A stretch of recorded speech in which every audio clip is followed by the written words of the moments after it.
Hello viewers, आज इस videos में हम लोग डॉल स्टार्टर का पावर डायग्राम और कंट्रोल डायग्राम कैसे होता है इस वीडियो के माध्यम से हम जानने का कोशिश करेंगे। तो डॉल स्टार्टर से जुड़े हुए जितने भी सवाल पूछे जाते हैं, जितने भी सवाल बनते हैं, जितने भी टॉपिक होती है डॉल स्टार्टर के जुड़े हुए, ये सारे टॉपिक को हम क्लियर करेंगे इस वीडियो के द्वारा। तो आई होप आपको इस वीडियो को लास्ट तक देखनी चाहिए।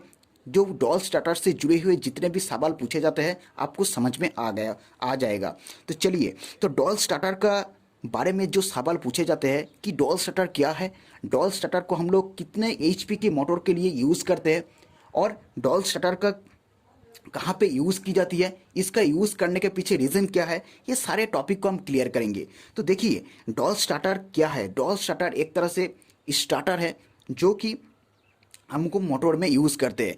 तो देखिए, जो हमारे 5 एचपी रेटिंग वाली जो मोटर होती है, उसके नीचे वाले जो मोटर है, 5 एचपी से नीचे वाले जो रेटिंग के मोटर है, उसके अंदर हम लोग डॉल स्टार्टर का यूज़ करते हैं। तो देखिए, स्टार्टर नाम सुनते हमारे माइंड में एक बात आती है कि स्टार्टर जो है ये हमारा स्टार्टिंग करंट को कम करते हैं, स्टार्टिंग करंट को रिड्यूस करते हैं। लेकिन मैं आपको बता दूं कि ये जो डॉल स्टार्टर है, इसके अंदर स्टार्टिंग करंट को कम करने का कोई भी मेथड यहाँ पर यूज़ नहीं किया गया है। इसीलिए इसको नाम रखा गया है डायरेक्ट ऑनलाइन स्टार्टर। यानी डॉल स्टार्टर का जो फुल फॉर्म है वो है डायरेक्ट ऑनलाइन स्टार्टर।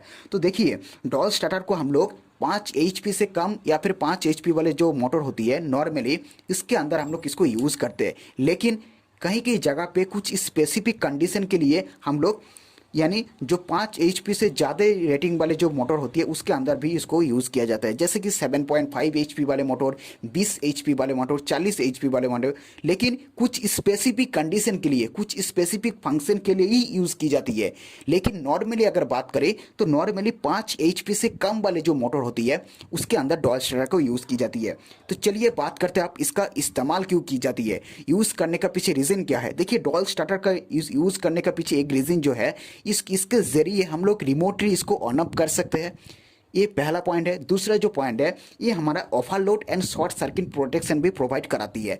तीसरा जो पॉइंट है वो है नो वोल्ट प्रोटेक्शन। इसका मतलब ये है कि अगर मान लेते हैं कि हमारा कोई भी मोटर अगर ऑन रहेगा, ऑन पोजीशन में है, तो अचानक अगर सप्लाई काट हो जाती है, फिर अगर सप्लाई आती है तो क्या होगा, ये हमारा मोटर को ऑन नहीं रखेगा, मतलब ये रीसेट कर देगा, ये ऑन नहीं रखेगा। तो ये इससे क्या होगा, मोटर जो है हमारा प्रोटेक्शन प्रोवाइड होती है। क्योंकि सप्लाई जब आती है तो इसका देखने भी पड़ता है कि ज़्यादा वोल्टेज है कि कम वोल्टेज है, इसीलिए मोटर को ये प्रोटेक्शन एक तरह से प्रोवाइड कराती है।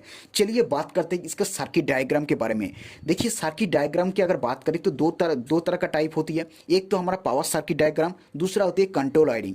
तो पावर वायरिंग जो है, पावर वायरिंग ये बताता है कि पावर वायरिंग जो है ये हमारा सोर्स से लेके मोटर की टर्मिनल तक पावर सप्लाई कैसे आते हैं, कि पावर सप्लाई कैसे सर्कुलेट होती है, ये इसको बताते हैं। लेकिन जो हमारे कंट्रोल वायरिंग होती है, कंट्रोल वायरिंग ये बताता है कि उसके अंदर जो कंडक्टर है, जो स्टार्टर है, वो कैसे उसको, यानी उसका फंक्शन के बारे में, उसका प्रोटेक्शन कैसे होगा, उसका फंक्शन कैसे होगा, इसके बारे में हमारा जो है कंट्रोल वायरिंग बताता है। तो चलिए बात करते हैं आप इसका वायरिंग के बारे में। तो पहले हम लोग पावर वायरिंग देख लेते हैं। देखिए, पावर वायरिंग करने के लिए आपको कुछ सामान का ज़रूरत पड़ेगी, कुछ कंपोनेंट का यूज़ करना पड़ेगा।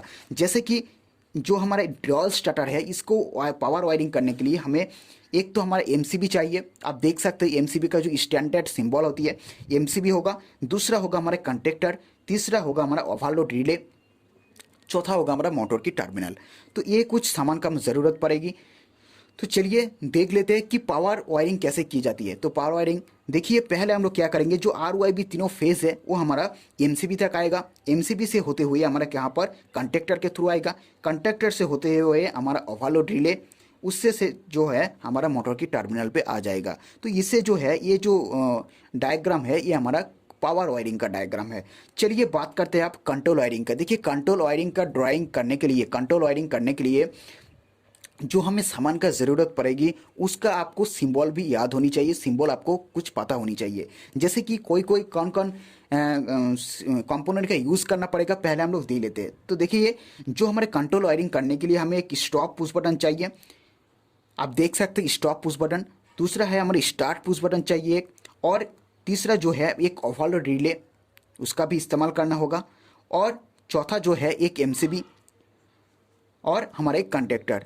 तो ये तो हो गया हमारा सामान का बात। चलिए बात करते हैं इसका वायरिंग कैसे करना है। तो देखिए फेज सप्लाई जो है ये हमारा कहाँ पर आएगा, पहले हम लोग फ्यू जो एमसीबी है उसके इनपुट टर्मिनल में आएगा, आउटपुट टर्मिनल से होते हुए हमारा कहाँ पर ओवरलोड रिले का इनपुट टर्मिनल पे आएगा। तो ओवरलोड रिले जो है ये एक तरह से एनसी होती है, ये हमारा मोटर की प्रोटेक्शन के लिए यूज़ होती है।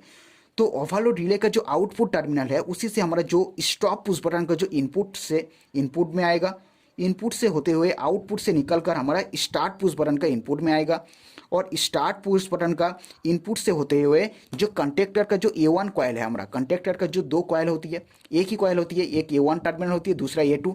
A1 टर्मिनल में हम क्या करेंगे, जो स्टार्ट पुश बटन का जो आउटपुट टर्मिनल है उसको कनेक्ट कर देंगे, और A2 के साथ हम लोग न्यूट्रल के साथ कनेक्ट कर देना है। तो ये तो होगा हमारा कनेक्शन, लेकिन ये तो कनेक्शन है पूरी फिलफुल नहीं हुआ है, क्योंकि ये जो है ये हमारा क्या होगा, जब हम स्टार्ट पुश बटन को जब प्रेस करेंगे तो क्या होगा, मोटर तो ऑन होगा, लेकिन जब हम स्टार्ट पुश बटन को जो रिलीज कर देंगे तो क्या होगा, ये हमारा फिर से बंद हो जाएगा, क्योंकि इसके अंदर होल्डिंग जो डायग्राम है वो नहीं किया गया है। तो पहले हम लोग होल्डिंग कनेक्शन कर लेते हैं। तो होल्डिंग करने के लिए क्या होगा, स्टार्ट पुश बटन के जो पैरेलल में हम लोग इसका एनो के साथ कनेक्ट कर देंगे। तो क्या होगा, जब हम स्टार्ट पुश बटन को जो प्रेस करेंगे तो सप्लाई जो है हमारा एनो से होते हुए कंडक्टर के जो पॉइंट है, जो होल्डिंग पॉइंट है वो पिकअप हो जाएगा। तो हमारा ये जो है ये सप्लाई आना स्टार्ट हो जाएगा, हमारा कॉन्टैक्टर जो है वो होल्डिंग पोजीशन में होगा, तो कोई दिक्कत वाली नहीं होगा। तो देखते रहिए कैसे हम लोग इसका कनेक्शन करें। तो देखिए फेज सप्लाई जो है वो ओवरलोड रिले का एनसी से आएगा, एनसी से होते हुए हमारा स्टॉप पुश बटन जो है वो भी हमारा एनसी पॉइंट है, एनसी से आएगा, उसी से होते हुए हमारे स्टार्ट पुश बटन का एनो पॉइंट में आएगा। जब हम स्टार्ट पुश बटन का प्रेस करेंगे तो सप्लाई जो है कंडक्टर का A1 कॉइल में आ जाएगा। तो जो है ये हमारा पिकअप होगा, पिकअप होने से हमारा जो मोटर जो है वो हमारा घूमना शुरू कर देगा। लेकिन जब हम स्टार्ट पुश बटन को छोड़ देंगे, रिलीज कर देंगे, तब भी हमारा जो है ये मोटर हमारा होल्डिंग पोजीशन में रहेगा, क्योंकि इसके लिए हमने होल्डिंग कनेक्शन कर दिया है। तो आई होप आपको डॉल स्टार्टर के बारे में जितने भी सवाल है वो आपको समझ में आ गया होगा। अगर कोई भी डाउट रह जाता है तो कमेंट बॉक्स से ज़रूर कमेंट कीजिएगा, मैं आपको दूसरे वीडियोस के अंदर आपको समझाने का कोशिश करूँगा। तो मिलते हैं नेक्स्ट वीडियो पर।